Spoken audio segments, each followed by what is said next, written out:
ठीक है बेटे, तो अगला टॉपिक हमारे पास है इलेक्ट्रिक फ्लक्स। ठीक है, तो इलेक्ट्रिक फ्लक्स में हमारे पास क्या है, जैसे हमारे पास इलेक्ट्रिक फील्ड क्या था, एक मतलब अजीब सा कॉन्सेप्ट था। ठीक है, तो इलेक्ट्रिक जो फ्लक्स है वो हमारे पास इसी की तरह कुछ है। जैसे हमारे पास हम इलेक्ट्रिक फ्लक्स हम क्या बोल लेंगे कि मेरे पास ना total number of electric field of line है, इलेक्ट्रिक फील्ड ऑफ लाइन है मेरे पास ये। ठीक है, इलेक्ट्रिक फ्लक्स के लिए ना हमें एक सरफेस चाहिए। क्या चाहिए, हमें एक सरफेस चाहिए। जैसे मेरे पास इलेक्ट्रिक फील्ड ऑफ लाइन यहाँ पे जा रही है, ठीक है, मैंने यहाँ पे क्या रख दी, एक सरफेस रख दी। ठीक है, कि उस सरफेस में से ना हमारे पास कितनी number of electric field line क्या हो रही है, पास हो रही है। इस सरफेस में से मेरे पास कितनी number of electric field line pass हो रही है। ठीक है, तो फ्लक्स मेरा यहाँ पे क्या होगा, जितनी number of electric field line E जितनी पास हो रही है, और मल्टीप्लाई में क्या करेंगे, इस सरफेस का जो एरिया है।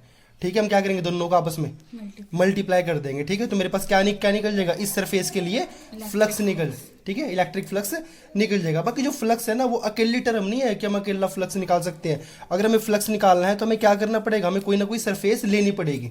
ठीक है, बिना सरफेस के जो फ्लक्स है वो हम निकाल नहीं सकते। ठीक है, जैसे हमारे पास अगले डायग्राम में मेरे पास यहाँ पे क्या है, अब देखो पहले तो मैंने सरफेस को बिल्कुल क्या रखा था, इलेक्ट्रिक फील्ड के परपेंडिकुलर रखा था, लेकिन यहाँ पर मैंने क्या रखा है, इसको इलेक्ट्रिक फील्ड के पैरेलल बिल्कुल ऐसे रखा है। ठीक है, अब यहाँ मेरे पास इलेक्ट्रिक फील्ड ऑफ लाइन यहाँ से जा रही है, ये मेरे पास सरफेस है। क्या बताओ यहाँ पे इलेक्ट्रिक जो फील्ड है क्या यहाँ पे गुजर रही है, यहाँ से कोई नहीं गुजर रही, इलेक्ट्रिक फील्ड ऑफ लाइन यहाँ से पास नहीं हो रही। जैसे मेरे पास यहाँ पे ये वोटर था ना, मैंने वोटर के सामने हाथ रखा, तो वोटर क्या हो रहा है, टकरा रहा है मेरे हाथ से, लेकिन मैंने हाथ को क्या रख लिया, ऐसे वोटर है मैंने बिल्कुल पैरेलल रख लिया। क्या बताओ कोई वोटर मेरे हाथ से पास होगा, नहीं होगा ना। तो मेरे पास यहाँ पे जो फ्लक्स है वो मेरे पास क्या होगा, जीरो होगा, क्योंकि मेरे पास यहाँ पे इस एरिया में से कोई भी मेरे पास क्या हो रही है, कोई भी इलेक्ट्रिक फील्ड लाइन गुजर ही नहीं रही है। तो मेरे पास यहाँ पे जो इलेक्ट्रिक फ्लक्स है वो मेरे पास क्या होता है, ई इंटू ए होता है ना। अब इलेक्ट्रिक जो फील्ड है मेरे पास वो तो यहाँ से पास ही नहीं हो रही है, तो मेरे पास जो फ्लक्स आएगा वो यहाँ पे क्या आएगा, वो यहाँ पे जीरो आएगा। ठीक है, यहाँ तो मेरे पास सरफेस क्या आती है, परपेंडिकुलर, यहाँ पर मेरे पास सरफेस क्या है, पैरेलल है। ठीक है, लेकिन यहाँ पर अगर हम बात करें कि मैंने यहाँ पे सरफेस को क्या रखा हुआ है, इनक्लाइंड रखा हुआ है, एंगल पे रखा हुआ है। यहाँ पे तो 90 डिग्री पे रख दिया, यहाँ मैंने 0 डिग्री पे रख दिया सरफेस को, लेकिन अब मैंने सरफेस को क्या रखा हुआ है, इलेक्ट्रिक फील्ड में किसी एंगल पे, ठीक है, इंक्लाइंड रखा हुआ है। तो हम इसके लिए एक निकाल लेंगे। अब इसके लिए मेरे पास जो फ्लक्स है वो मेरे पास क्या होगा, ठीक है, तो बताओ मेरे पास ये मेरे पास सरफेस है, इंक्लाइंड रखी हुई है। ठीक है, देखो इलेक्ट्रिक फील्ड की डायरेक्शन तो मेरे पास ये है ना, इस तरफ।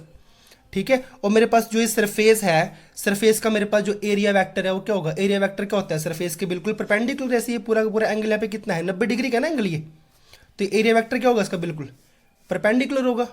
ठीक है, तो जो मेरे पास इलेक्ट्रिक फील्ड है ये एंगल किस पे है, थीटा एंगल पे है, तो क्या होगा, इसके दो कंपोनेंट होंगे। जिस डायरेक्शन में एंगल है वहां पर मेरे पास क्या होगा, ई कोस थीटा, जहां पर एंगल नहीं है वहां पर क्या होगा, ई साइन थीटा होगा। अब मुझे यहाँ पे क्या निकालना है बताओ, फ्लक्स निकालना है। तो फ्लक्स मेरे पास क्या होता है भाई, इलेक्ट्रिक फील्ड और मल्टीप्लाई में मैं क्या करता हूँ भाई, एरिया। ठीक है, तो मेरे पास बताओ यहाँ पे जो इलेक्ट्रिक फील्ड है वो मेरे पास कितना पास हो रहा है, यहाँ से इलेक्ट्रिक फील्ड कब पास होता है, जब मेरे पास क्या हो, परपेंडिकुलर हो। और परपेंडिकुलर मेरे पास यहाँ पे कहाँ पे है, इसमें है ना, इस तरफ। यहाँ मेरे पास जो सरफेस है वो इलेक्ट्रिक फील्ड आपस में क्या है, परपेंडिकुलर है। तो मेरे पास जो फ्लक्स है वो मेरे पास क्या होगा बताओ, यहाँ पे ई कितना होगा, ई कोस थीटा, और गुणा मेरे पास ए क्या है, ए मेरे पास क्या है, इसका एरिया है। ठीक है, अब मेरे पास यहाँ पे क्या आ गया, कोस थीटा आ गया, तो इसको मैं डॉट के लिख सकता हूँ। तो इलेक्ट्रिक फील्ड और डॉट है मेरे पास क्या आ जाएगा, यहाँ पे ए आ जाएगा। तो मेरे पास जो फ्लक्स होगा वो इसमें से पास होगा, वो कितना होगा, phi is equal to e dot a होगा। ठीक है, और मेरे पास जो डॉट है मतलब जो मेरे पास एंगल है, एंगल मेरे पास कितना है यहाँ पे, थीटा एंगल है, मतलब जितने का भी एंगल बनाएंगे 30 का 60 का, और वैल्यू यहाँ पर पुट करके मुझे यहाँ पे क्या मिल जाएगी, इलेक्ट्रिक फ्लक्स मुझे मिल जाएगा। ठीक है, लेकिन इलेक्ट्रिक फ्लक्स हम लोग निकाल लेंगे किसके सारे, सरफेस के सारे। ठीक है, हमें सरफेस पता होनी चाहिए। ठीक है, हुआ क्लियर। ठीक है, तो जैसे कि हमने कहा था कि जो फ्लक्स है हमारे पास क्या होता है, इलेक्ट्रिक फील्ड और क्या होता है, एरिया का डॉट होता है हमारे पास। ठीक है, लेकिन अगर मैं बात कर रहा हूँ स्मॉल एरिया की, ठीक है, मैंने सरफेस में से क्या चुन रखा है, कोई स्मॉल एरिया चुन रखा है, डी ए चुन रखा है, तो ई और डी ए का जो स्मॉल एरिया के बीच का क्या होगा, डॉट होगा। ठीक है, लेकिन अगर मुझे पूरे के पूरे सरफेस के लिए मुझे एरिया निकालना है तो मुझे क्या काम करना पड़ेगा, इसको इंटीग्रेट करना पड़ेगा। ठीक है, ऑल ओवर द सरफेस के लिए मैं क्या काम करूंगा, इलेक्ट्रिक फील्ड और जो स्मॉल एरिया है इन दोनों के डॉट को मैं पूरी सरफेस के लिए इंटीग्रेट करूंगा, तो मुझे क्या मिल जाएगा, पूरी सरफेस के लिए जो इलेक्ट्रिक फ्लक्स है वो मुझे मिल जाएगा।